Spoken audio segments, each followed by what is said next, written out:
परम पूजनीय स्वामी जी, भारत स्वाभिमान के सभी सम्माननीय बहनों भाइयों, भारत देश का भूतकाल कैसा था, अतीत कैसा था, इसके बारे में मुझे आपसे कुछ बात कहनी है। पूज्य स्वामी जी का उसके लिए निर्देश है। मैं उसके लिए आपके सामने कुछ प्रमाण प्रस्तुत करूंगा। उन प्रमाणों के आधार पर हम सब इस बात का अंदाजा लगा लेंगे, आकलन कर लेंगे कि भारत का अतीत कैसा था। भारत का एक अतीत तो है जो बहुत पुराना है, वेदों के समय का है, वेदकालीन है, और वो 10वीं शताब्दी तक चलता है। वेदों के समय से लेकर 10वीं शताब्दी तक का। परम पूजनीय स्वामी जी ने उसके बारे में आपसे जरूर बात की होगी।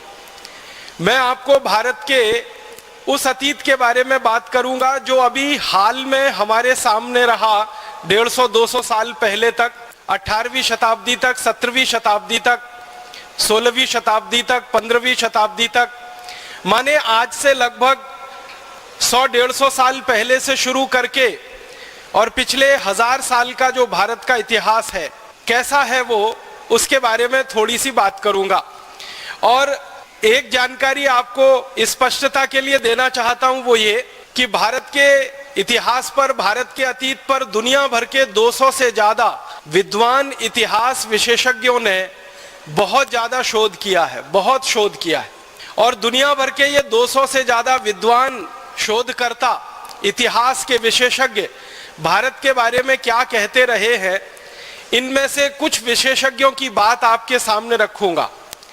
सभी विशेषज्ञों का रखना बड़ा मुश्किल है क्योंकि 200 विशेषज्ञों का काफी समय जाएगा, लेकिन उसमें से जो प्रमुख हैं, मुख्य हैं, ऐसे 8-10 विशेषज्ञों की बात आपके सामने रखूंगा। और ये सारे विशेषज्ञ भारत से बाहर के हैं। कुछ अंग्रेज हैं, कुछ स्कॉटिश हैं, कुछ अमेरिकन हैं, कुछ फ्रेंच हैं, कुछ जर्मन हैं। ऐसे दुनिया के अलग अलग देशों के विशेषज्ञों ने भारत के बारे में जो कुछ कहा है, लिखा है और उसके जो प्रमाण दिए हैं, उन पर बात मुझे कहनी है। सबसे पहले एक अंग्रेज की जानकारी मैं आपको दूं। उसका नाम है थॉमस बेव मैकॉले, टीबी मैकॉले जिसको हम कहते हैं। ये भारत में आया, करीब 17 वर्ष इस देश में रहा। सबसे ज्यादा जो अंग्रेज अधिकारी इस भारत में रहे उनमें से उसकी गिनती होती है मैकॉले की। और जब वो भारत में रहा तो भारत का काफी उसने प्रवास किया, यात्राएं की। उत्तर भारत में गया, दक्षिण भारत में गया, पूर्वी भारत में गया, पश्चिम भारत में गया। और अपने 17 साल के भारत के प्रवास के बाद वो इंग्लैंड गया और इंग्लैंड की पार्लियामेंट में, हाउस ऑफ कॉमन्स में उसने एक लंबा भाषण दिया। उस भाषण का थोड़ा सा अंश परम पूजनीय स्वामी जी द्वारा लिखित जो पुस्तक है शंखनाद, उसमें आप पढ़ सकते हैं। और वो अंश है, वो ये कह रहा है ब्रिटिश पार्लियामेंट के हाउस ऑफ कॉमन्स में, I have travelled length and breadth of this country India, but I have never seen a beggar and thief in this country India. इसका मतलब क्या है?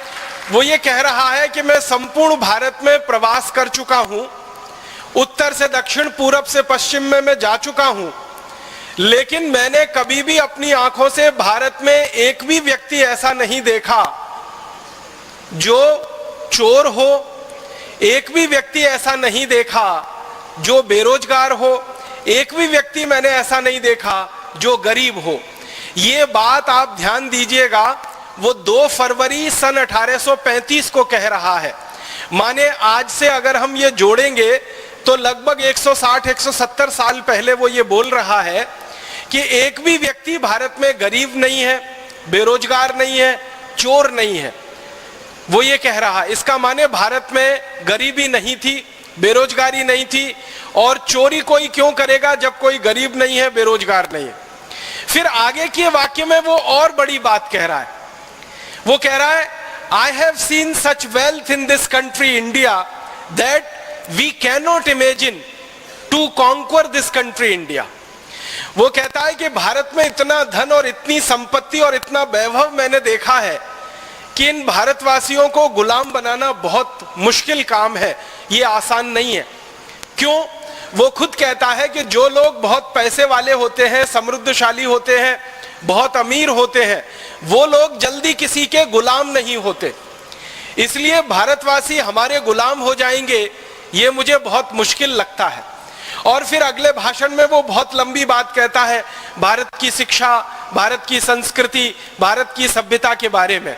मैं उस बात को आगे नहीं ले जाना चाहता, सिर्फ प्रमाण के रूप में 2 फरवरी 1835 को दिए गए उसके भाषण के ये 2-3 वाक्य हैं जो हमारे ध्यान में आने चाहिए कि भारत में एक अंग्रेज घूम रहा है और कह रहा है कहीं गरीब नहीं है, कोई बेरोजगार नहीं है, किसी को चोरी करने की भारत में जरूरत नहीं है। इसका माने भारत कुछ काफी समृद्धशाली देश है।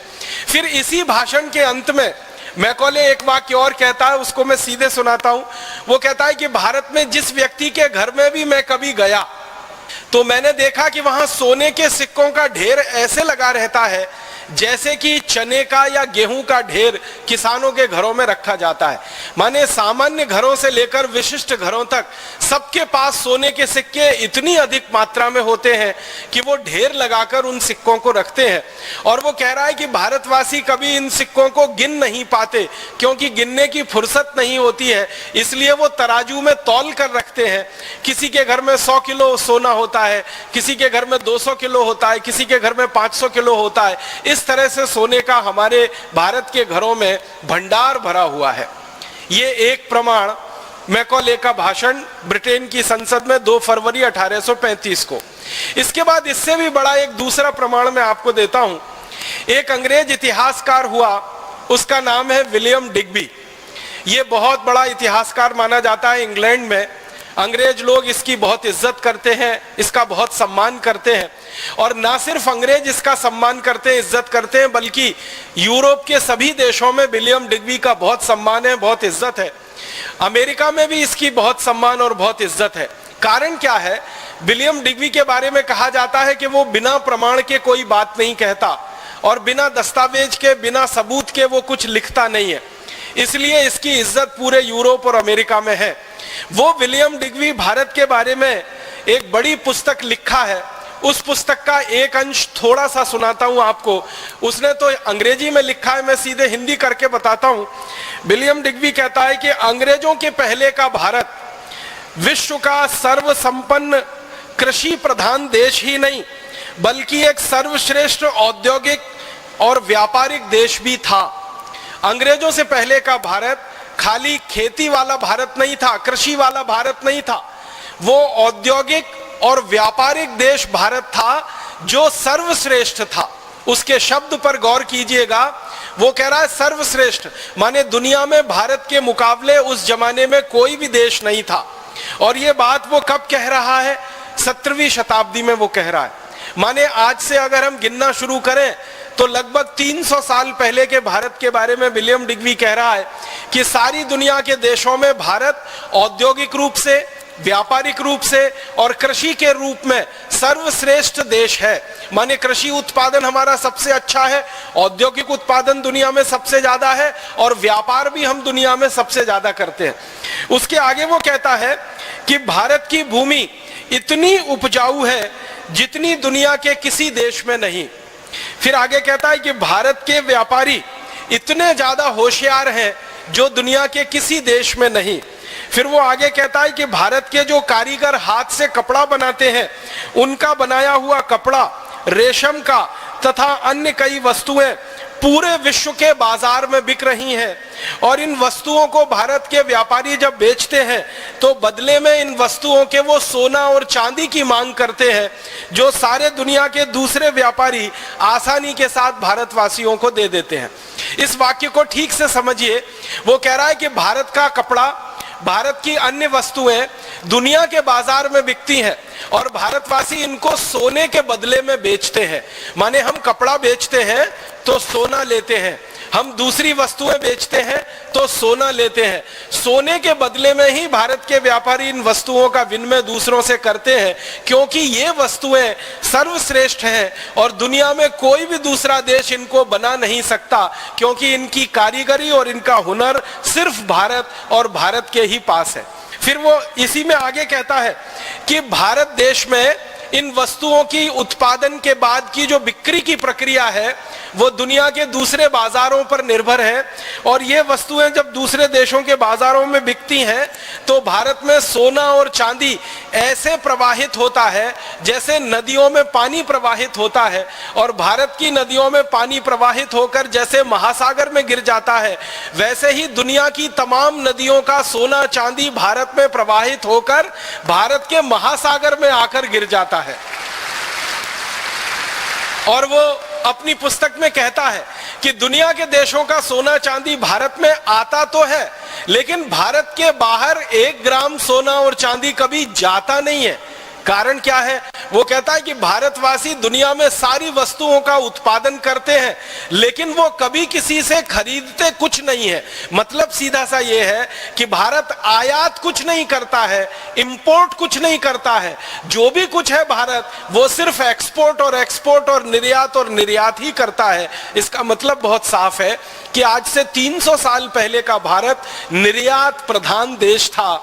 एक भी वस्तु हम विदेशों से नहीं खरीदते थे और वस्तुओं को बेचकर हम सोना चांदी सारी दुनिया से लेकर आते थे। विलियम डिग्वी जैसा एक बड़ा इतिहासकार हुआ, वो फ्रांस का हुआ। उसका नाम है फ्रांसवा पिराड। फ्रांसवा पिराड ने 1711 में भारत के बारे में एक बहुत बड़ा ग्रंथ लिखा है और उसमें उसने सैकड़ों प्रमाण दिए हैं। उस ग्रंथ में से एक छोटा सा प्रमाण मैं आपको प्रस्तुत करना चाहता हूं। फ्रांसवा पिराड अपनी पुस्तक में कहता है कि भारत देश में मेरी जानकारी में 36 तरह के ऐसे उद्योग चलते हैं जिनमें उत्पादित होने वाली हर वस्तु विदेशों में निर्यात होती है। फिर वो आगे लिखता है कि भारत के सभी शिल्प और उद्योग उत्पादन में सबसे उत्कृष्ट, कलापूर्ण और कीमत में सबसे सस्ते हैं। सोना, चांदी, लोहा, इस्पात, तांबा, अन्य धातुएं, जवाहरात, लकड़ी के सामान, मूल्यवान दुर्लभ पदार्थ, ये सब इतनी ज्यादा विविधता के साथ भारत में बनती हैं जिनके वर्णन का कोई अंत नहीं हो सकता। और जो सबसे महत्व की बात वो कह रहा है कि मुझे जो प्रमाण मिले हैं, फ्रांसवा पिराड अपनी पुस्तक में लिख रहा है कि मुझे जो प्रमाण मिले हैं उनसे ये पता चलता है कि भारत का निर्यात दुनिया के बाजारों में पिछले 3000 वर्षों से अबाधित रूप से बिना रुके हुए लगातार चल रहा है। ये बात वो 1711 में लिख रहा है और कह रहा है कि पिछले 3000 साल से भारत का निर्यात दुनिया के बाजारों में चल रहा है। इसका माने आप अंदाजा लगाइए, 17वीं शताब्दी में, उससे 1000 साल पहले 7वीं शताब्दी में, और उससे 1000 साल पहले, और उससे 1000 साल पहले, अगर ये पूरी गणना हम करते जाएं तो महात्मा बुद्ध के जन्म से लगभग 500 वर्ष पहले, हमारे देश के तीर्थंकर महावीर स्वामी के जन्म से लगभग 650 वर्ष पहले भारत दुनिया के सभी देशों के बाजारों में सबसे ज्यादा निर्यात करने वाला देश है। 3000 साल की गिनती फ्रांसवा पिराड ने भारत के बारे में निकाली है। फिर उसके बाद एक स्कॉटिश है जिसका नाम है मार्टिन। वो इतिहास की पुस्तक में भारत के बारे में कहता है कि ब्रिटेन के निवासी, इंग्लैंड के निवासी जब बर्बर और जंगली जानवरों की तरह से जीवन बिताते रहे, तब भारत में दुनिया का सबसे बेहतरीन कपड़ा बनता था और सारी दुनिया के देशों में बिकता था।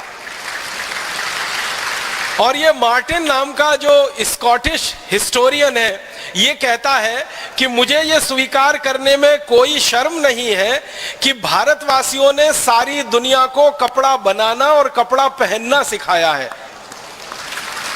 और वो कहता है हम अंग्रेजों ने और अंग्रेजों के सहयोगी जातियों के लोगों ने भारत से ही कपड़ा बनाना सीखा है और पहनना भी सीखा है।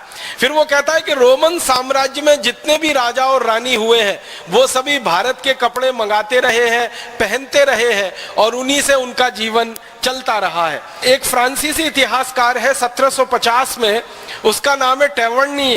वो क्या कह रहा है? वो कह रहा है भारत के वस्त्र इतने सुंदर और इतने हल्के हैं कि हाथ पर रखो तो पता ही नहीं चलता कि उनका वजन कितना है। सूत की महीन कताई मुश्किल से नजर आती है। भारत में कालीकट, ढाका, सूरत, मालवा में इतना महीन कपड़ा बनता है कि पहनने वाले का शरीर ऐसा दिखता है कि मानो वो एकदम नग्न है। माने कपड़े की बुनाई इतनी बारीक है कि अंदर का शरीर भी उसमें से दिखाई देता है। वो कहता है इतनी अद्भुत बुनाई भारत के कारीगर जो हाथ से कर सकते हैं वो दुनिया के किसी भी देश में कल्पना करना संभव नहीं है। फिर उसके बाद एक अंग्रेज है विलियम वार्ड, वो कहता है कि भारत में मलमल का उत्पादन इतना विलक्षण है, ये भारत के कारीगरों के हाथों का कमाल है।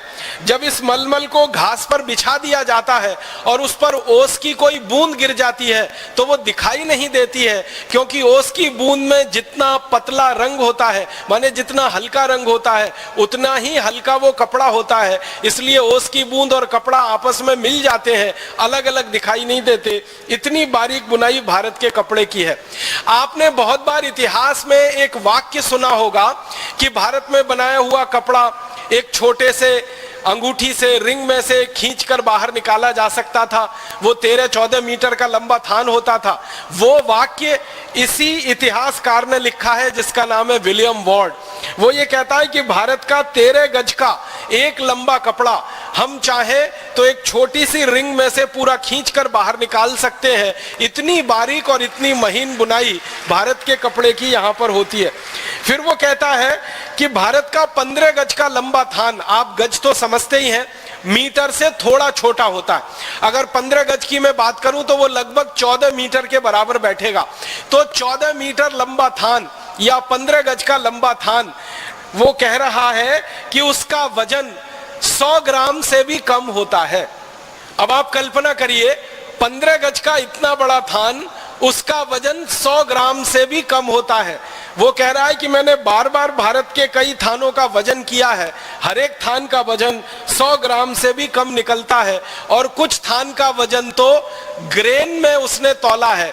ग्रेन एक इकाई होती है, अंग्रेजी इकाई है। जैसे हम सुनार के पास जाते हैं ना, सुनार सोने को तौलता है, तो एक तौल होती है जो 10 ग्राम की होती है और एक तौल 10 ग्राम से भी कम की होती है। तो तोला जिसको हम कहते हैं ना, वो 10 ग्राम का होता है। तोला से छोटी एक इकाई होती है जिसको रत्ती कहते हैं, रत्ती। तो रत्ती 10 ग्राम से भी छोटी होती है। तो वो विलियम वार्ड कह रहा है कि भारत के बहुत सारे थान को मैंने तौला तो पता चला कि उनका कुल वजन लगभग 15 से 20 रत्ती के आसपास है। इतने कम वजन के भी भारत में कपड़े बनते हैं और इतनी बारीक बुनाई भी होती है। और वो कहता है विलियम वार्ड कि हम अंग्रेजों ने तो कपड़ा बनाना सन 1780 के बाद शुरू किया है। भारत में तो पिछले 3000 साल से कपड़े का उत्पादन होता रहा है और सारी दुनिया में बिकता रहा है। एक और अंग्रेज अधिकारी का थोड़ा सा बताऊं, थॉमस मुनरो नाम का एक अंग्रेज अधिकारी है। वो मद्रास में गवर्नर रहा है और लंबे समय तक वो गवर्नर रहा है। गवर्नर रहते समय किसी राजा ने उसको एक शॉल भेंट में दे दिया और जब उसकी नौकरी पूरी हो गई थॉमस मुनरो की, तो वो भारत से वापस लंदन चला गया। लंदन की संसद में उसने एक दिन अपना बयान दिया सन 1813 में, और वो कह रहा है कि भारत से मैं एक शॉल लेके आया, उस शॉल को मैं 7 वर्षों से उपयोग कर रहा हूं, उसको कई बार धोया है और प्रयोग किया है, उसके बाद भी उसकी क्वालिटी एकदम बरकरार है और उसमें कहीं कोई सिकुड़न नहीं है। मैंने पूरे यूरोप में प्रवास किया है, एक भी देश ऐसा नहीं है जो भारत की ऐसी क्वालिटी की शॉल बनाकर दे सके।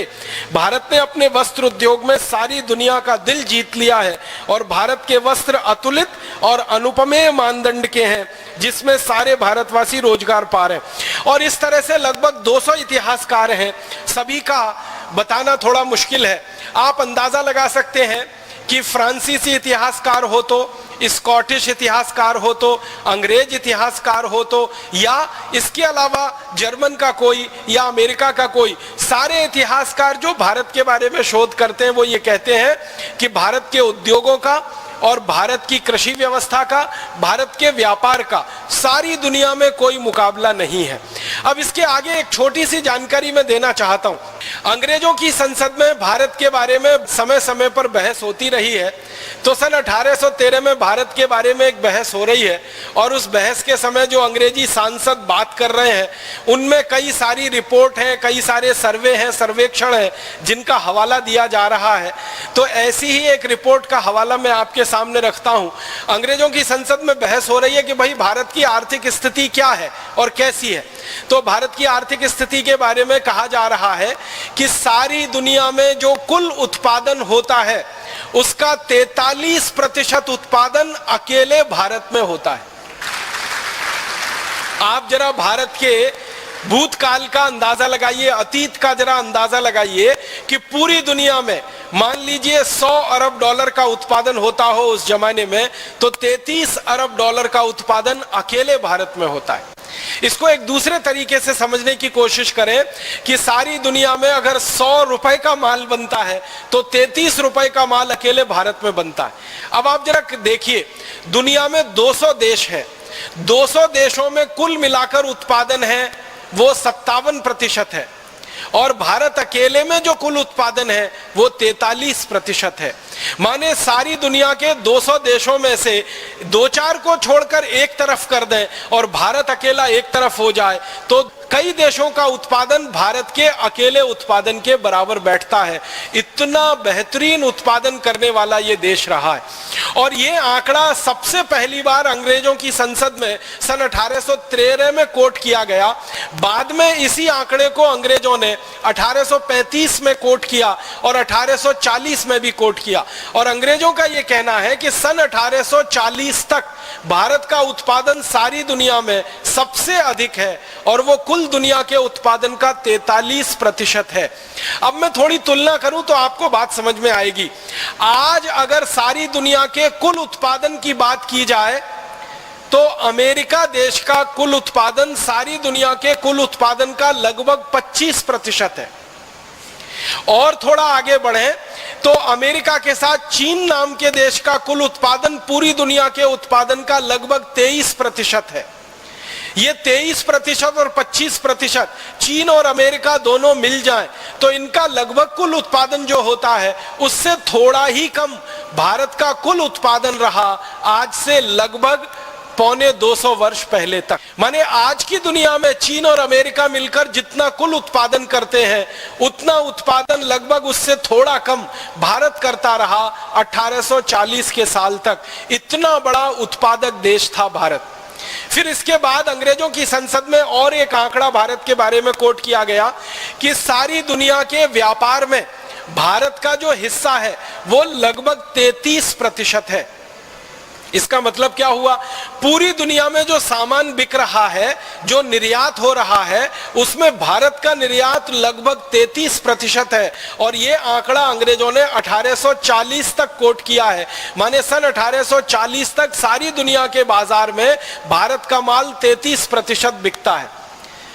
अब आप 100 रुपए का या 100 अरब डॉलर का निर्यात देखें पूरी दुनिया में तो 33 अरब डॉलर का निर्यात भारत का। 100 अरब डॉलर का उत्पादन देखें पूरी दुनिया में तो 43 अरब डॉलर का उत्पादन भारत का। और इसी तरह से और एक आंकड़ा अंग्रेजों की संसद में भारत के बारे में कोट किया गया और वो आंकड़ा है कि सारी दुनिया की जो कुल आमदनी है, सकल जगत की जो कुल आमदनी है, उस आमदनी का लगभग 27% हिस्सा अकेले भारत का है। तो अब आप कल्पना करिए, दुनिया की कुल आमदनी का 27% हमारा हिस्सा, दुनिया के कुल निर्यात का 33% हमारा हिस्सा और दुनिया के कुल उत्पादन का 43% हमारा हिस्सा। ऐसा बड़ा अद्भुत उत्पादक, निर्यातक और व्यापारी देश भारत रहा है सन 1840 तक। अब उस समय अमेरिका की बात करें तो सन 1840 में सारी दुनिया के निर्यात में अमेरिका का निर्यात जो है वो 1% से कम है।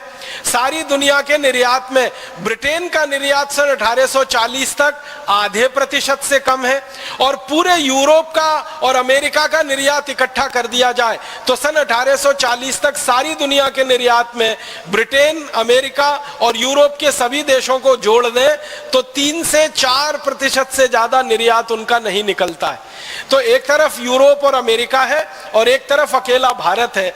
उनके 27 देशों को इकट्ठा करें यूरोप और अमेरिका मिलाकर तो 3-4% निर्यात कर रहे हैं। अकेले भारत उस समय 33% निर्यात कर रहा है। और ये 27 देशों को इकट्ठा कर दिया जाए यूरोप और अमेरिका के साथ तो उनका कुल उत्पादन दुनिया में 10 से 12% है और भारत का उत्पादन 43% है। और ये 27 देशों को अमेरिका के साथ इकट्ठा कर दिया जाए यूरोप के तो उनकी कुल आमदनी आमदनी दुनिया की आमदनी में 4 से 4.5% है और भारत की कुल आमदनी 27% है। इन आंकड़ों से आप अंदाजा लगा सकते हैं कैसा अद्भुत उत्पादन करने वाला, कितना विशाल दुनिया के बाजार में निर्यात करने वाला देश ये भारत रहा है।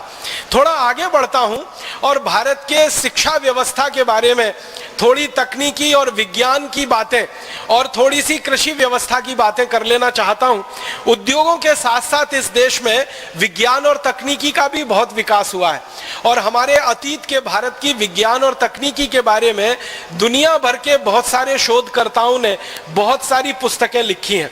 ऐसा ही एक अंग्रेज है जिसका नाम है G.W. लिटनर, वो भारत में काफी लंबे समय तक रहा है। और एक दूसरा अंग्रेज जिसका नाम थोड़ी देर पहले मैंने लिया, थॉमस मुनरो, ये भी भारत में काफी दिनों तक रहा।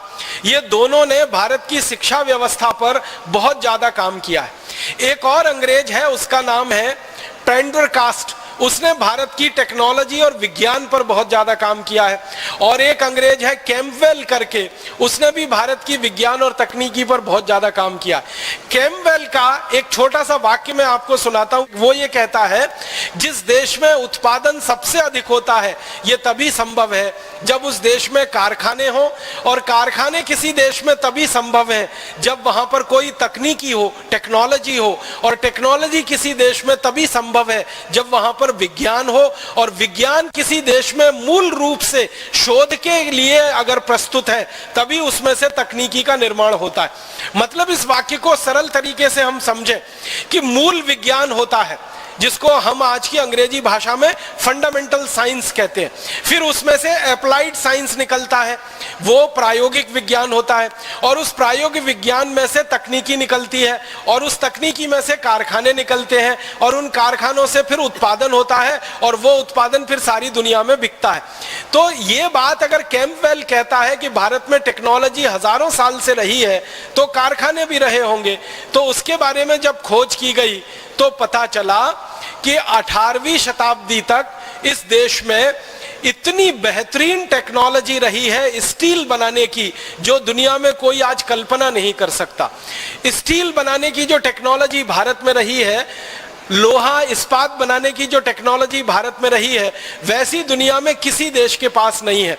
अंग्रेजों का ये जो अधिकारी है कैम्पबेल, वो ये कहता है कि भारत का बनाया हुआ लोहा, भारत का बनाया हुआ इस्पात सारी दुनिया में सर्वश्रेष्ठ माना जाता है। उसके बारे में वो एक मुहावरा दे रहा है और वो कह रहा है कि इंग्लैंड में या यूरोप में अच्छे से अच्छा जो लोहा बनता है वो भारत के घटिया से घटिया लोहे का भी मुकाबला नहीं कर सकता।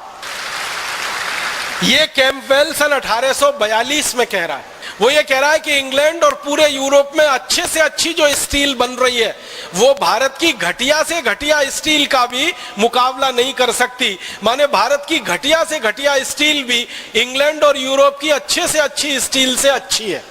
उसके बाद एक जेम्स फ्रैंकलिन नाम का अंग्रेज है, बहुत बड़ा उसको जो है धातुकर्मी विशेषज्ञ माना जाता है। वो ये कहता है कि भारत का स्टील दुनिया में सर्वश्रेष्ठ है। यूरोप में सबसे अच्छा स्टील इस समय बनता है स्वीडन में, लेकिन भारत का स्टील उससे कई गुना अच्छा है। भारत के कारीगर स्टील को बनाने के लिए जो भट्टियां तैयार करते हैं, जिनको हम अंग्रेजी में ब्लास्ट फर्नेस कहते हैं, वह दुनिया में कोई नहीं बना पाता। वो कहता है कि इंग्लैंड में लोहा बनाना तो हमने 1825 के बाद शुरू किया, भारत में तो लोहा 10वीं शताब्दी से ही हजारों टन में बनता रहा है और दुनिया के देशों में बिकता रहा है। वो ये कहता है कि मैं 1764 में भारत से स्टील का एक नमूना लेके आया था। मैंने इंग्लैंड के सबसे बड़े विशेषज्ञ डॉक्टर स्कॉट को स्टील दिया था और उनको ये कहा था कि लंदन रॉयल सोसाइटी की तरफ से आप इसकी जांच कराइए। डॉक्टर स्कॉट ने भारत की उस स्टील की जांच कराई तो कहा कि ये भारत का स्टील इतना अच्छा है कि सर्जरी के लिए बनाए जाने वाले सारे उपकरण इससे बनाए जा सकते हैं जो दुनिया में किसी दूसरे देश के पास उपलब्ध नहीं। भी बनाई जाती है, ऐसे 100 से ज्यादा उपकरण सर्जरी के लिए बनाए जाते हैं। तो डॉक्टर स्कॉट कह रहे हैं इस बात को 1764 में कि दुनिया में किसी भी देश के पास सर्जरी के लायक बनाने वाला स्टील नहीं है, क्योंकि उनकी क्वालिटी अच्छी नहीं है। लेकिन भारत का स्टील जो मेरे पास आया है ये इतना अद्भुत है कि इससे सर्जरी के सारे उपकरण हम बना सकते हैं। फिर वो अंत में कह रहे हैं कि मुझे ऐसा लगता है कि भारत का ये स्टील हम पानी में भी डाल के रखें तो इसमें कभी जंग नहीं लगेगा, क्योंकि इसकी क्वालिटी इतनी अच्छी है। आप जानते हैं कि लोहा या स्टील दुनिया में एक ऐसी वस्तु है जो थोड़ी देर के लिए भी पानी के संपर्क में आए, नमी के संपर्क में आए तो सबसे पहले उसमें जंग लगती है, जिसको हम सब लोग अंग्रेजी में रस्टिंग कहते हैं। लेकिन स्कॉट कह रहा है भारत के स्टील के बारे में कि मुझे लगता है कि इसको पानी में भी डाल के रखें तो बिल्कुल जंग नहीं लगेगी। इस क्वालिटी का स्टील भारत में बन रहा है। अब इसके थोड़ा आगे चलूं, अगर स्टील इतनी अच्छी क्वालिटी का है तो एक अंग्रेज अधिकारी है, उसका नाम है लेफ्टिनेंट कर्नल ए वॉकर। उसने भारत के शिपिंग इंडस्ट्री पर सबसे ज्यादा रिसर्च किया है। वो ये कहता है कि भारत का जो अद्भुत लोहा है, स्टील है, ये जहाज बनाने के काम में बहुत ज्यादा आता है। और वो कहता है कि दुनिया में जहाज बनाने की सबसे पहली कला और सबसे पहली तकनीकी भारत में ही विकसित हुई है, और दुनिया के देशों ने पानी के जहाज बनाना भारत से सीखा है, और किसी देश के पास पानी का जहाज बनाने की तकनीकी उपलब्धि नहीं रही है। फिर वो कहता है कि भारत इतना विशाल देश है, इसमें लगभग 2 लाख गांव हैं। इन 2 लाख गांव को समुद्र के किनारे स्थापित हुआ माना जाता है। इन सभी गांवों में जहाज बनाने का काम पिछले हजारों वर्षों से चलता है। वो ये कहता है कि हम अंग्रेज लोगों को जहाज खरीदना हो तो हम भारत में जाते हैं और वहां से जहाज खरीद कर लाते हैं। फिर वो अपने आगे कह रहा है कि ईस्ट इंडिया कंपनी के जितने भी पानी के जहाज दुनिया में चल रहे हैं, ये सारे के सारे जहाज भारत की स्टील से बने हुए हैं। ये बात मुझे कहते हुए शर्म आती है कि हम अंग्रेज अभी तक इतनी अच्छी क्वालिटी का स्टील बनाना नहीं शुरू कर पाए।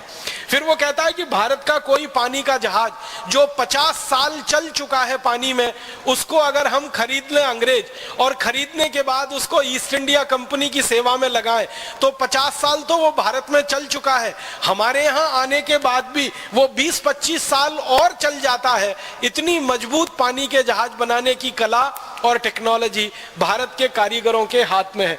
और फिर वो कहता है कि हम जितने धन में एक नया पानी का जहाज बनाते हैं, उतने ही धन में भारतवासी 4 नए जहाज पानी के बना लेते हैं। फिर वो अंत में कहता है कि हम भारत में पुराने पानी के जहाज खरीदें और उसको ईस्ट इंडिया कंपनी की सेवा में लगाएं, यही हमारे लिए अच्छा है। नया जहाज बनाकर हम ईस्ट इंडिया कंपनी को दिवालिया नहीं कर सकते हैं, उसके पैसे बर्बाद नहीं कर सकते। मतलब उसका कहने का ये है कि भारत का पुराने से पुराना पानी का जहाज अंग्रेजों के नए से नए पानी के जहाज से भी अच्छा माना जाता है, क्योंकि स्टील की क्वालिटी, लोहे की क्वालिटी इतनी जबरदस्त है। और इसी तरह से वो कहता है कि भारत में टेक्नोलॉजी के लेवल पर ईंट बनती है, ईंट से ईंट को जोड़ने का चूना बनता है, और उसके अलावा भारत में 36 तरह के दूसरे टेक्नोलॉजिकल इंडस्ट्रीज हैं। ये सभी उद्योगों में भारत दुनिया में सबसे आगे है। इसलिए हमें भारत से व्यापार करके ये सब तकनीकी लेनी है और इस तकनीकी को इंग्लैंड में लाकर फिर से उसको रिप्रोड्यूस करना है, पुनर्उत्पादित करना है। तो भारत टेक्नोलॉजी में बहुत ऊंचा है और इसी तरह से विज्ञान में भी बहुत ऊंचा है। भारत के विज्ञान के बारे में 1-2 नहीं 20 अंग्रेजों ने रिसर्च की है, शोध की है, और वो ये कहते हैं कि भारत में विज्ञान की 20 से ज्यादा शाखाएं हैं जो बहुत ज्यादा पुष्पित और पल्लवित हुई हैं। उनमें सबसे बड़ी शाखा है वो खगोल विज्ञान है, दूसरी बड़ी शाखा है वो नक्षत्र विज्ञान है, तीसरी बड़ी शाखा है बर्फ बनाने का विज्ञान है, चौथी बड़ी शाखा है और ऐसी कर करके धातु विज्ञान है, फिर उसके बाद भवन निर्माण के विज्ञान की है। तो ऐसी 20 तरह की वैज्ञानिक शाखाएं पूरे भारत में है। और वॉकर लिख रहा है इस बात को कि भारत में ये जो विज्ञान की ऊंचाई है वो कितनी अधिक है, इसका अंदाजा हम अंग्रेजों को नहीं लगता। एक बात आप सभी जानते हैं वो ये कि एक यूरोप का वैज्ञानिक हुआ, उसका नाम है कॉपरनिकस। कॉपरनिकस के बारे में सारी दुनिया ये कहती है कि उसने पहली बार बताया कि सूर्य का पृथ्वी के साथ क्या संबंध है। पहली बार सारी दुनिया को पृथ्वी और सूर्य के अंतर संबंधों के बारे में बताने वाला यूरोप का वैज्ञानिक कोपरनिकस माना जाता है। और उस कोपरनिकस के बारे में यह भी कहा जाता है कि वो पहला यूरोपियन वैज्ञानिक है जिसने सूर्य से पृथ्वी की दूरी का अनुमान लगाया। फिर वो पहला वैज्ञानिक है जिसने सूर्य के दूसरे उपग्रहों के बारे में जानकारी सारी दुनिया को दी। लेकिन इस कोपरनिकस की बात को अंग्रेज ही कह रहा है कि ये असत्य है, झूठ है। वो ये कह रहा है वॉकर कि अंग्रेजों के हजारों साल पहले, यूरोपियन लोगों के हजारों साल पहले भारत में ऐसे विशेषज्ञ वैज्ञानिक हुए हैं जिन्होंने पृथ्वी से सूर्य की दूरी का ठीक ठीक पता लगाया है और भारत के शास्त्रों में उसको दर्ज कराया। आप जानते हैं हमारे वेदों में, यजुर्वेद में विशेष रूप से ऐसे बहुत सारे सूत्र हैं, श्लोक हैं, मंत्र हैं जिनसे बहुत सारा स्पष्ट ज्ञान मिलता है खगोल शास्त्र का। आपको सुन के हैरानी होगी कि कोपरनिकस का जिस दिन जन्म हुआ था यूरोप में, उससे ठीक लगभग 1000 साल पहले एक भारतीय वैज्ञानिक ने पृथ्वी से और सूर्य की दूरी कितनी है बिल्कुल ठीक ठीक नाप उन्होंने बता दिया था। और हमारे वो वैज्ञानिक का नाम था आर्यभट्ट। आप हैरान हो जाएंगे, कोपरनिकस ने जितनी दूरी नापी है मील में, वो सारी की सारी दूरी आर्यभट्ट ने कोपरनिकस के जन्म के 1000 साल पहले नाप ली थी। और जितनी दूरी श्री आर्यभट्ट जी ने कह दी है, उस दूरी में 1 इंच इधर और उधर यूरोप का वैज्ञानिक कर नहीं पाया। वही दूरी आज यूरोप में मानी जाती है, अमेरिका में मानी जाती है, प्रमाणित है।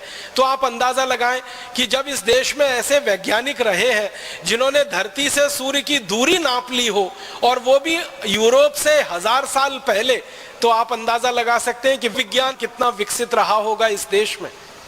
और आपको एक रोचक जानकारी देना चाहता हूं कि हमारे देश में ये जो खगोल विज्ञान है ना, ये बहुत गहरा रहा है और इसी पर से नक्षत्र विज्ञान का विकास हुआ है।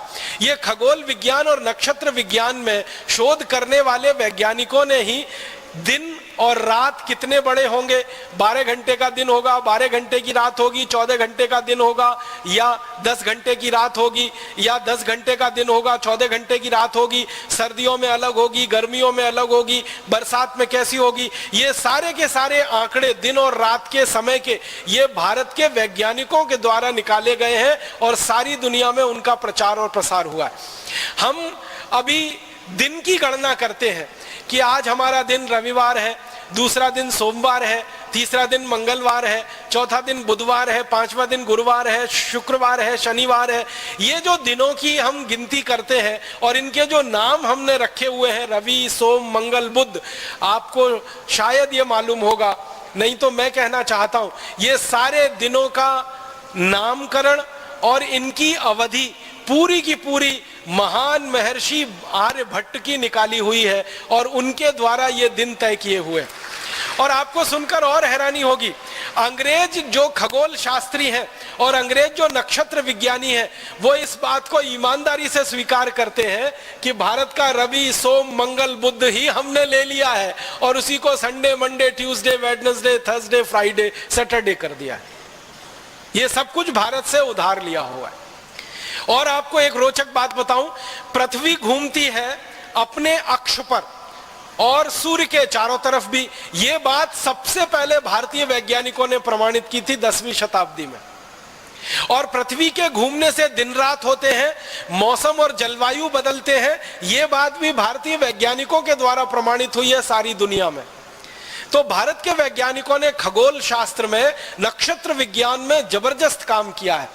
सूर्य है, सूर्य के कितने उपग्रह हैं और उन उपग्रहों का सूर्य के साथ अंतर संबंध क्या है, यह सारी खोज भारत में 3री शताब्दी के आसपास की है।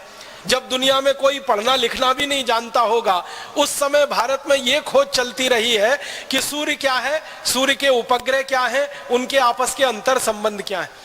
तो खगोल शास्त्र की, नक्षत्र विज्ञान की विद्या बहुत अद्भुत और बहुत ऊंची है। एक अंग्रेज है, उसका नाम है डैनियल डिफो। वो ये कहता है कि ये भारत के वैज्ञानिक कितने ज्यादा पक्के हैं गणित में कि चंद्र ग्रहण और सूर्य ग्रहण का ठीक ठीक पता बता देते हैं सालों पहले। आज के दिन चंद्र ग्रहण होगा, आज के दिन सूर्य ग्रहण होगा और इतने बजकर इतने मिनट पर होगा, ये भारत के वैज्ञानिक कई कई साल पहले बता देते हैं। 1708 के समय ये लंदन की संसद में कह रहा है कि मैंने भारत का पंचांग जब भी पढ़ा है, मुझे एक प्रश्न का उत्तर कभी नहीं मिला कि भारत के ऋषि महर्षि वैज्ञानिक कई कई साल पहले कैसे पता लगा लेते हैं कि आज चंद्र ग्रहण पड़ेगा, आज सूर्य ग्रहण पड़ेगा और इस समय पर पड़ेगा, और सही सही वही समय पर पड़ता है। इसका माने भारत के वैज्ञानिकों की नक्षत्रों के बारे में, खगोल विद्या के बारे में बहुत गहरी गहरी रिसर्च है, शोध है, ये इसी के आधार पर हो सकता है। तो इस तरह का भारत है। और एक दो जानकारी दूं शिक्षा के बारे में कि भारत का अतीत अगर हमें अच्छे से समझना है तो भारत की शिक्षा को समझना पड़ेगा, क्योंकि साइंस और टेक्नोलॉजी जो भी विकसित होती है उसका आधार शिक्षा व्यवस्था होती है। किसी देश में खगोल शास्त्र अगर विकसित हुआ है तो उसका आधार भी शिक्षा व्यवस्था होती है। अगर नक्षत्र शास्त्र का विकास हुआ है तो उसका आधार भी शिक्षा व्यवस्था होती है। सभी विज्ञान की विधाओं का और सभी तकनीकी की विधाओं का मूल आधार शिक्षा होती है। तो भारत में अगर विज्ञान इतना अच्छा है, तकनीकी इतनी अच्छी है, तो शिक्षा भी कोई बहुत अच्छी ही रही होगी। बिना उसके तो विज्ञान तकनीकी आ नहीं सकती और बिना शिक्षा के उद्योग और व्यापार चल नहीं सकता। तो भारतीय शिक्षा के बारे में सबसे पहला एक प्रमाण मैं प्रस्तुत करना चाहता हूं। एक जर्मन दार्शनिक हुआ, उसका नाम है मैक्स मूलर। ये मैक्स मूलर ने भारत की शिक्षा व्यवस्था पर सबसे ज्यादा शोध कार्य किया है और वो ये कहता है कि मैं भारत की शिक्षा व्यवस्था से इतना प्रभावित हूं, शायद ही दुनिया के किसी देश में इतनी सुंदर शिक्षा व्यवस्था होगी जो भारत में है। और भारत के बंगाल राज्य के बारे में मैक्स मूलर एक आंकड़ा दे रहा है कि भारत का जो बंगाल राज्य है, बंगाल प्रांत है, बंगाल प्रांत आप जानते हैं भारत का एक प्रांत है। और ये जब बंगाल की जो वो बात मैक्स मूलर कह रहा है, वो बंगाल है जिसमें पूरा बिहार है, आधा उड़ीसा है, आज का पूरा पश्चिम बंगाल है और आसाम है, और आसाम के ऊपर के छोटे छोटे 7 प्रदेश हैं। इस बंगाल राज्य के बारे में मैक्स मूलर कह रहा है कि मेरी जानकारी में 80,000 से अधिक गुरुकुल पूरे बंगाल में सफलता के साथ पिछले हजारों साल से चल रहे हैं। 80,000 गुरुकुल, ये मैक्स मूलर ने गिनती करवाई है। और सिर्फ एक राज्य के बारे में, एक राज्य है बंगाल। इसी तरह से एक अंग्रेज विद्वान है, शिक्षा शास्त्री है, उसका नाम है लुडलो। और लुडलो आता है भारत में और करीब 16-17 साल रहता है इस देश में, और 16-17 साल रहकर भारत में घूमा है। घूमने के बाद शिक्षा व्यवस्था पर उसने सर्वेक्षण किया है। वो क्या कह रहा है? वो कह रहा है कि भारत में एक भी गांव ऐसा नहीं है जहां कम से कम एक गुरुकुल नहीं है। कम से कम माने हर गांव में कम से कम एक गुरुकुल तो है ही, एक से भी ज्यादा है। फिर आगे वो कह रहा है कि भारत के बच्चे एक भी ऐसे नहीं हैं जो गुरुकुल में ना जाते हों पढ़ाई के लिए। माने सभी बच्चे गुरुकुल में जाते हैं पढ़ाई के लिए। अब आप पूछेंगे कि ये लुडलो किस समय की बात कर रहा है? ये लुडलो 18वीं शताब्दी की बात कर रहा है, ज्यादा पुरानी बात नहीं कर रहा है। उसके अलावा एक और अंग्रेज है जिसका नाम है G.W. लिटनेर। वो ये कहता है कि मैंने भारत के उत्तर वाले इलाके का पूरा सर्वेक्षण किया है शिक्षा का, और मेरे सर्वेक्षण की रिपोर्ट बताती है कि भारत में 200 लोगों पर एक गुरुकुल चलता है। भारत में 200 लोगों पर एक गुरुकुल चलता है। पूरे उत्तर भारत की रिपोर्ट में वो ये निष्कर्ष दे रहा है। अब उत्तर भारत का मतलब क्या है? आज का पूरा पाकिस्तान, आज का पूरा पंजाब, आज का पूरा हरियाणा, आज का पूरा जम्मू कश्मीर, आज का पूरा हिमाचल प्रदेश, आज का पूरा उत्तर प्रदेश और आज का पूरा उत्तराखंड, ये सारा इलाका मिलकर उत्तर भारत है। और उत्तर भारत के बारे में लिटनेर की रिपोर्ट है सन 1822 की। उसमें वो कहता है कि 200 लोगों पर कम से कम एक गुरुकुल पूरे उत्तर भारत में है। और इसी तरह से थॉमस मुनरो की रिपोर्ट है, वो ये कह रहा है कि दक्षिण भारत में 400 लोगों पर कम से कम एक गुरुकुल भारत में है। अब ये उत्तर और दक्षिण को मिला दिया जाए तो सारे भारत के बारे में औसत निकाला जाए तो ये औसत निकलता है 300 लोगों पर कम से कम एक गुरुकुल भारत में है। और जिस जमाने में ये सर्वेक्षण हुआ है उस जमाने में भारत की जनसंख्या लगभग 20 करोड़ के आसपास है। तो 20 करोड़ की जनसंख्या में 300 लोगों पर अगर एक गुरुकुल आप निकालेंगे तो कुल 20 करोड़ लोगों के ऊपर लगभग 7,32,000 के आसपास गुरुकुल निकलते हैं। माने संपूर्ण भारत देश में लगभग 7,32,000 गुरुकुल हैं। 1822 के आसपास के ये आंकड़े हैं। इसका मतलब क्या है? आप और इस बात को हैरानी से समझने की कोशिश करिए कि सन 1822 में भारत में 7,32,000 अगर गुरुकुल हैं तो गांव कितने हैं? तो आपको मालूम है अंग्रेज 10-10 वर्ष में भारत की जनसंख्या का सर्वेक्षण करते रहते थे। तो उस जमाने के सर्वेक्षण से पता चला कि भारत में कुल गांवों की संख्या भी लगभग 7,32,000 ही है। माने जितने गांव हैं उतने ही गुरुकुल इस देश में हैं। माने हर गांव में पढ़ने के लिए पूरी की पूरी व्यवस्था है। आज की भाषा में कहें तो कम से कम एक स्कूल हर गांव में है। इसी रिपोर्ट में आगे चले तो और एक अद्भुत बात पता चलती है कि सन 1822 में भारत में तो हर गांव में एक स्कूल है।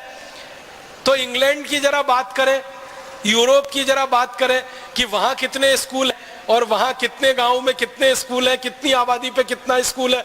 तो अंग्रेजों के इतिहास के बारे में पता चलता है कि सन 1868 तक तो पूरे इंग्लैंड में सामान्य बच्चों को पढ़ाने के लिए एक भी स्कूल नहीं था। 1868 तक। और हमारे यहाँ 1822 तक पूरे भारत देश में हर गांव में एक गुरुकुल था सामान्य बच्चों को पढ़ाने के लिए। मतलब हमारी शिक्षा व्यवस्था अंग्रेजों से बहुत बहुत बहुत आगे थी। और इसी D.W. लिटनेर की रिपोर्ट में मैं आपसे आगे कहूं, लिटनेर कहता है कि संपूर्ण भारत देश में 97% साक्षरता की दर है। माने 97% भारतवासी सुशिक्षित हैं, साक्षर हैं। सिर्फ 3% भारतवासी हैं जिनको पढ़ने का कोई मौका शायद जीवन में नहीं मिला है। तो 97% साक्षरता है हमारे देश में।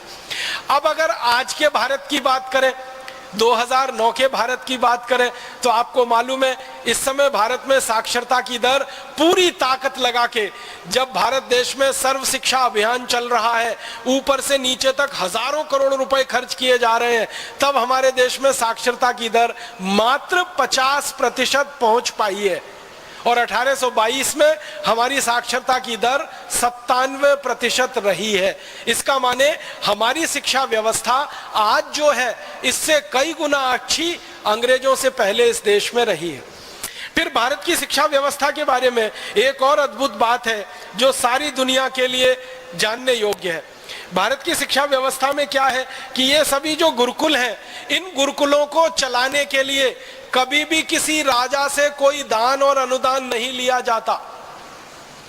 7,32,000 गुरुकुल इस देश में चलते हैं और किसी राजा से एक पैसा नहीं लिया जाता। ये सारे गुरुकुल समाज के द्वारा चलाए जाते हैं।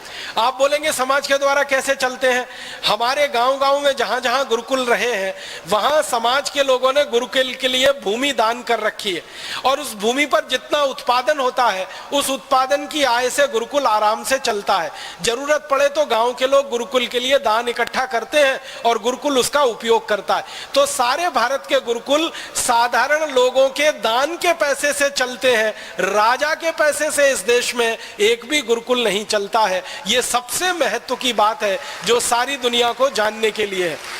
इसके अलावा भारत के गुरुकुलों में समय क्या है पढ़ाई का? तो सूर्योदय से सूर्यास्त का ये समय है पढ़ाई का। हमारे यहाँ आजकल के जो स्कूल चलते हैं वहां का समय है सवेरे 10 बजे से दोपहर 2-3 बजे तक, लेकिन हमारे प्राचीन गुरुकुलों में जो समय है वो सूर्योदय से लेकर सूर्यास्त तक। अब सूर्योदय से लेकर सूर्यास्त तक जो विद्यार्थी हैं वो क्या क्या पढ़ते हैं? तो उनमें वो 18 विषय पढ़ते हैं। गणित पढ़ते हैं जिसको वैदिक गणित कहा जाता है, खगोल शास्त्र पढ़ते हैं, नक्षत्र विज्ञान पढ़ते हैं, धातु विज्ञान पढ़ते हैं जिसको आज हम मेटलर्जी कहते हैं, एस्ट्रोफिजिक्स पढ़ते हैं, केमिस्ट्री माने रसायन शास्त्र पढ़ते हैं। ऐसे लगभग 18 विषय विद्यार्थियों को पढ़ाए जाते हैं। और आपको ऐसा लगता होगा, कई लोगों के मन में यह भ्रम हो जाता है कि भारत में गुरुकुल माने खाली संस्कृत पढ़ाई जाती होगी और वेद और उपनिषद पढ़ा दिए जाते होंगे। लेकिन यहाँ दस्तावेज बताते हैं कि भारत में सभी गुरुकुलों में संस्कृत तो पढ़ाई जाती है माध्यम के लिए, और वेद पढ़ाए जाते हैं और उपनिषद पढ़ाए जाते हैं विद्यार्थियों में संस्कार देने के लिए। लेकिन विद्या देने के लिए खगोल शास्त्र, नक्षत्र विज्ञान, धातु विज्ञान, धातु कला और फिर शौर्य विज्ञान माने सैन्य विज्ञान जिसको हम कहते हैं, जिसको मिलिट्री ट्रेनिंग कहते हैं, इस तरह के 18 विषय अलग अलग विद्यार्थियों को पढ़ाए जाते हैं। फिर इन गुरुकुलों में पढ़ने के लिए विद्यार्थी जब आते हैं तो उनकी उम्र कितनी होती है? तो एक अंग्रेज अधिकारी लिख रहा है, उसका नाम है पेंडरगास्ट। वो कहता है कि जब कोई बच्चा भारत में 5 साल 5 महीने और 5 दिन का हो जाता है, बस उसी दिन उसका गुरुकुल में प्रवेश हो जाता है। 5 साल 5 महीने और 5 दिन का हो जाता है, उसी दिन बच्चे का प्रवेश गुरुकुल में हो जाता है और लगातार 14 वर्ष तक वो गुरुकुल में पढ़ता है।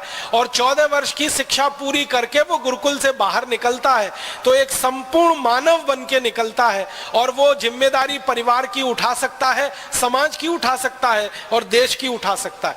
और पेंडरगास्ट कहता है कि शिक्षा भारत में इतनी आसान है कि गरीब हो या अमीर हो, पैसे वाला हो या बिना पैसे वाला हो, सबके लिए शिक्षा समान है और सबके लिए व्यवस्था समान है। और आपने तो ये बात बहुत बार सुनी होगी कि हमारे देश में गुरुकुलों की व्यवस्था ऐसी ही रही है कि भगवान श्री कृष्ण भी जिस गुरुकुल में पढ़े उसी गुरुकुल में उनके मित्र सुदामा भी पढ़े। और सुदामा की आर्थिक स्थिति के बारे में आप जानते हैं कि भगवान कृष्ण को मुट्ठी भर चावल नहीं खिला सकते, इतनी आर्थिक स्थिति कमजोर है। फिर भी सुदामा को गुरुकुल में प्रवेश मिला है और श्री कृष्ण के साथ बैठकर उन्होंने शिक्षा ग्रहण की है। माने एक तरफ करोड़पति का बेटा और दूसरी तरफ रोडपति का बेटा, दोनों एक ही जगह बैठकर समान शिक्षा ले रहे हैं और गुरु उनको समान भाव से शिक्षा दे रहा है। भारतीय गुरुकुलों की यह अद्भुत विशेषता है। सारी दुनिया के विद्वान इस बात पर भारत की बहुत प्रशंसा करते हैं। वो ये कहते हैं कि भारत की शिक्षा हमेशा से निशुल्क रही है और इस निशुल्क शिक्षा के कारण गरीब हो या अमीर सबको पढ़ने की व्यवस्था भारत में रही है। माने बहुत ज्यादा पैसा है वही पढ़ पाएगा, जिसके पास पैसा नहीं है वो नहीं पढ़ पाएगा। ये भारत के गुरुकुलों में कभी नहीं रहा। थोड़ा आगे बढ़ता हूं, इन गुरुकुलों के आधार पर जो भारत में चलता रहा है वो क्या है? इन गुरुकुलों में विद्यार्थी धातु विज्ञान सीखते हैं या नक्षत्र विज्ञान सीखते हैं या खगोल विज्ञान सीखते हैं या धातु कर्म सीखते हैं या भवन विज्ञान सीखते हैं। जो कुछ भी सीखते हैं और सीखकर निकलते हैं शायद वही बड़े बड़े वैज्ञानिक और इंजीनियर हो जाते हैं। 14 वर्ष की पढ़ाई सामान्य नहीं होती है। आज की आधुनिक शिक्षा व्यवस्था में अगर हम देखें तो यहाँ 14 वर्ष की पढ़ाई तो जो प्रोफेशनल एजुकेशन है उसी में होती है। यहाँ तो भारत में सामान्य गुरुकुलों में 14 वर्ष की पढ़ाई होती है और इसके बाद विशेषज्ञता हासिल करनी है, पंडित होना है, पांडित्य आपको लाना है तो उसके लिए उच्च शिक्षा के केंद्र इस देश में चलते हैं। जिनको उच्च शिक्षा केंद्र अंग्रेजों ने कहा है, आज हम उनको भारत में यूनिवर्सिटी और कॉलेजेस कह सकते हैं।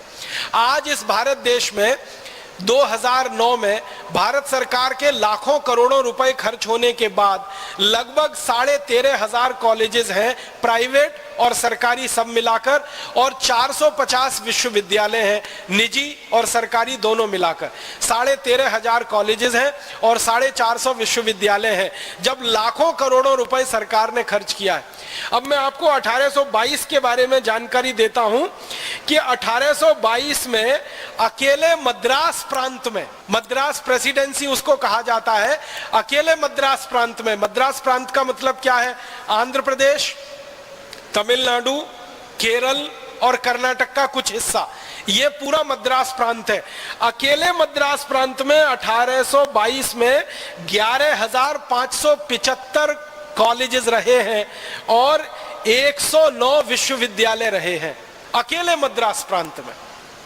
और फिर मद्रास प्रांत के बाद ऐसे ही मुंबई प्रांत है, और फिर मुंबई प्रांत के बाद ऐसे ही पंजाब प्रांत है, फिर नॉर्थ वेस्ट फ्रंटियर है। ये चारों स्थानों को मिला दिया जाए तो भारत में लगभग 14,000 से भी ऊपर कॉलेजेस रहे हैं और लगभग 500 से 525 के बीच में विश्वविद्यालय रहे हैं।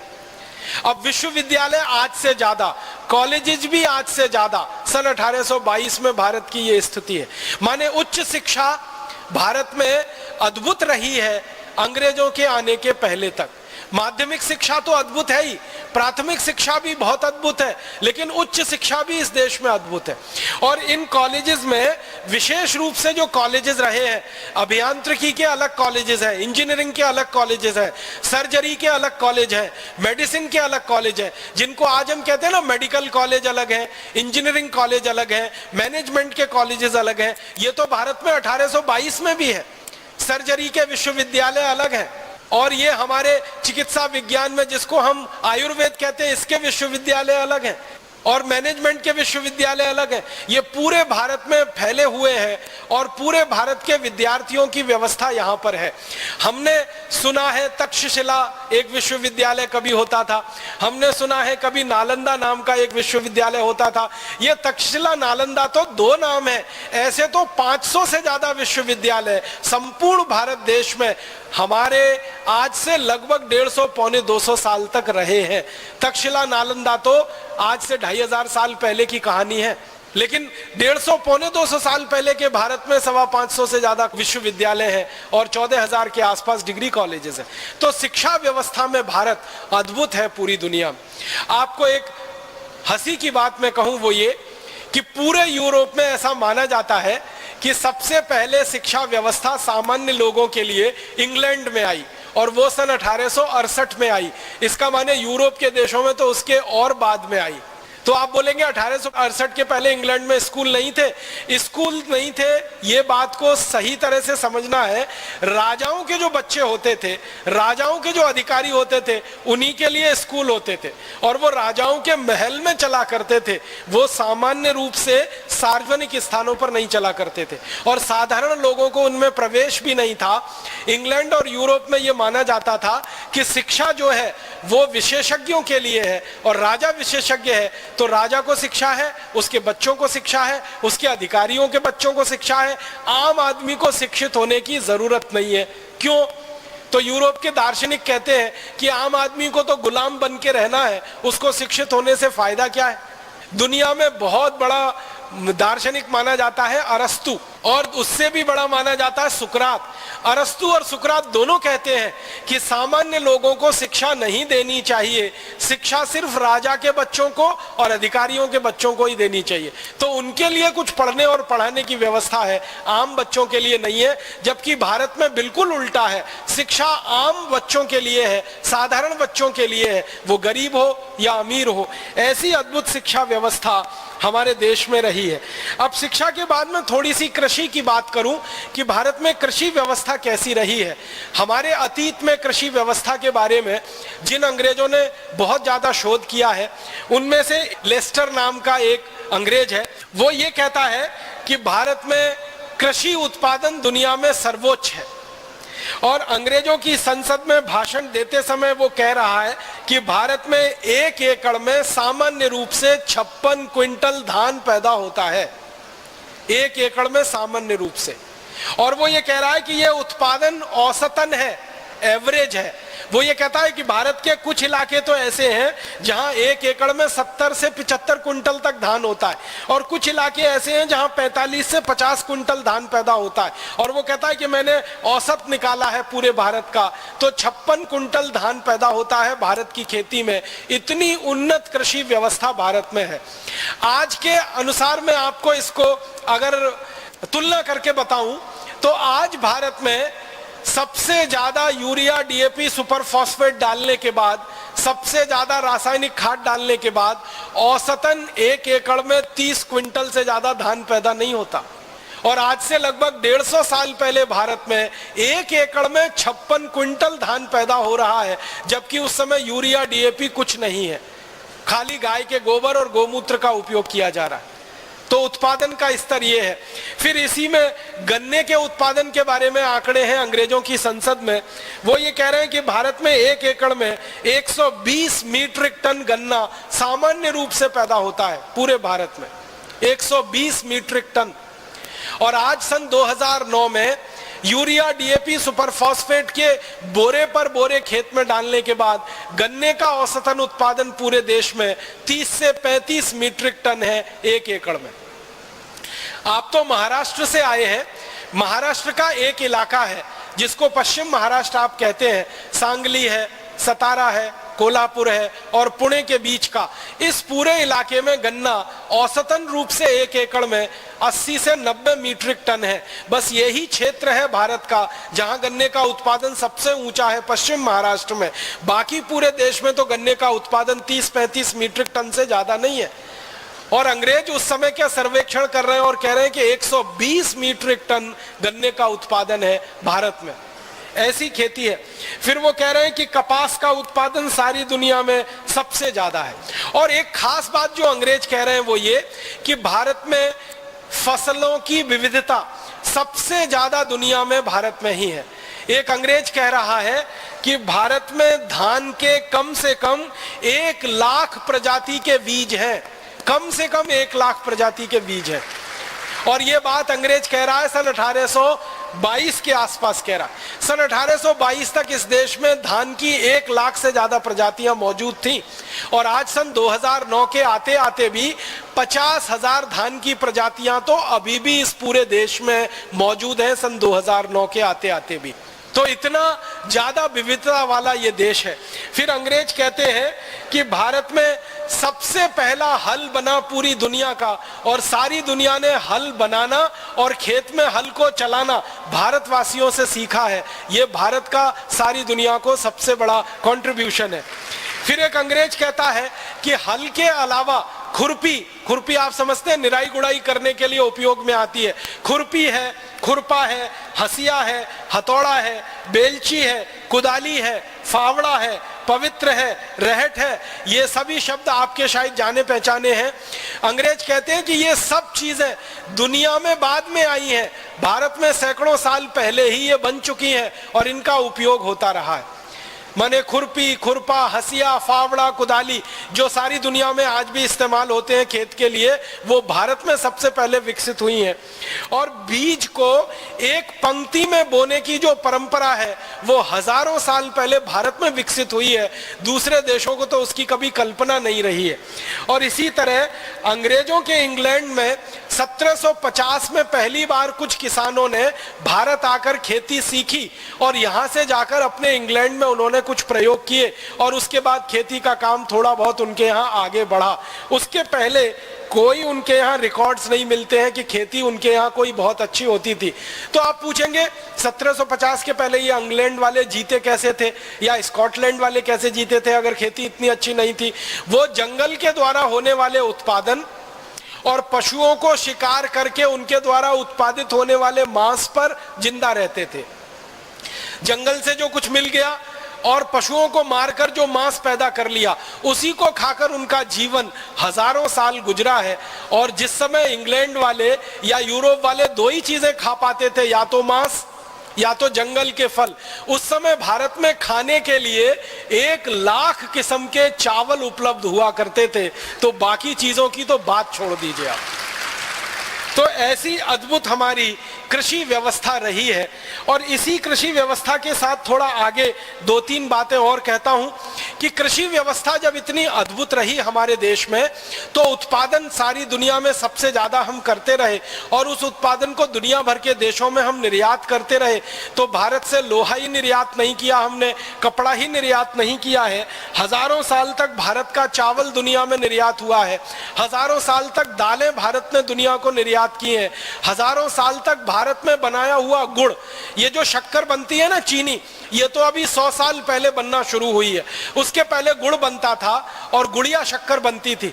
तो गुड़ और गुड़िया शक्कर सारी दुनिया को हजारों साल तक भारत ने उत्पादित करके खिलाई है और खाने पीने की हजारों हजारों चीजें दुनिया भर के देश हमसे खरीदते रहे हैं और हमको बदले में सोना चांदी हीरे जवाहरात मिलते रहे हैं। अब मैं एक आखिरी बात कहना चाहता हूं आपसे, वो ये कि भारत ने कृषि उत्पादन में सर्वोच्चता हासिल की, भारत ने औद्योगिक उत्पादन में सर्वोच्चता हासिल की, भारत ने व्यापार में सर्वोच्चता हासिल की। ये सबका आधार था भारत की शिक्षा व्यवस्था। अगर शिक्षा व्यवस्था अच्छी नहीं होती तो शायद भारत ये कोई भी काम अच्छा नहीं कर पाता। किसी भी देश का तरक्की का पैमाना हम जब नापते हैं ना कि इस देश का कितना विकास है, तो दो ही चीजों से वो पैमाना नापा जाता है और बनता है। पहला होता है स्वास्थ्य और दूसरा होता है चिकित्सा। भारत का स्वास्थ्य दुनिया में सबसे अद्भुत रहा है क्योंकि इस देश में चिकित्सा विज्ञान दुनिया में सबसे ज्यादा उन्नत स्थिति में रहा है। चिकित्सा विज्ञान में हजारों हजारों किस्म की आयुर्वेद की जड़ी बूटियां और सर्जरी की सारी विद्या पूरी दुनिया को यहीं से गई है। और अभी जो सर्जरी के पुराने दस्तावेज मिलते हैं वो बताते हैं कि भारत में हिमाचल प्रदेश और पूरा महाराष्ट्र, कर्नाटक, आंध्र प्रदेश, तमिलनाडु, केरल, ये 7-8 राज्य थे जहां सर्जरी के सबसे बड़े शोध केंद्र चला करते थे और एक दो नहीं हजारों हजारों सर्जरी के विशेषज्ञ इन केंद्रों में पढ़कर तैयार होते थे और समाज की सेवा करते थे। आपको सुनकर हैरानी होगी, जब दुनिया में कोई नहीं जानता था, आंख में मोतियाबिंद का पहला ऑपरेशन भारत में हुआ है और जिसको आज हम राइनोप्लास्टी कहते हैं, सर्जरी की सबसे आधुनिकतम विज्ञा, उसका सबसे पहला परीक्षण और प्रयोग भी भारत में हुआ है। और इंग्लैंड की जो रॉयल सोसाइटी ऑफ सर्जन है वो अपने इतिहास में लिखते हैं कि हमने सर्जरी भारत से सीखी है और उसके बाद पूरे यूरोप को हमने ये सर्जरी सिखाई है। तो भारत चिकित्सा में बहुत ऊंचा, भारत तकनीकी में बहुत ऊंचा, भारत विज्ञान में बहुत ऊंचा, भारत उद्योग में बहुत ऊंचा और इन सब के बाद भारत व्यापार में बहुत ऊंचा और ये सबका आधार भारत शिक्षा व्यवस्था में सबसे ऊंचा। ऐसा अद्भुत देश हमारा भारत रहा है जो अंग्रेजों के आने के पहले तक था। तो फिर आप बोलेंगे इतनी गिरावट भारत में कैसे आई? ये सारी गिरावट भारत में आई अंग्रेजों की नीतियों के कारण और अंग्रेजों के कानूनों के कारण। अंग्रेजों ने देखा कि भारत की सारी व्यवस्थाएं इतनी अद्भुत हैं, तो इन सारी व्यवस्थाओं को खत्म करना है, तोड़ना है, क्योंकि गुलाम बनाना है भारत को। मैकॉले कहता है कि भारत को गुलाम बनाना है तो भारत की संस्कृति, सभ्यता, शिक्षा, इन सबका नाश करना पड़ेगा। तो उनका नाश करने के लिए उन्होंने कानून बनाए। सबसे पहले एक कानून बनाया इंडियन एजुकेशन एक्ट और उस कानून के आधार पर भारत के गुरुकुल बंद किए गए और धीरे धीरे भारत की शिक्षा व्यवस्था का नाश हो गया। फिर अंग्रेजों ने एक दूसरा कानून बनाया कि भारत की वस्तुओं पर ज्यादा से ज्यादा कर लगाओ और अंग्रेजी वस्तुओं को भारत में टैक्स फ्री कराओ। उसके बाद भारत के कारखाने बंद हो गए, फिर भारत का निर्यात खत्म हो गया।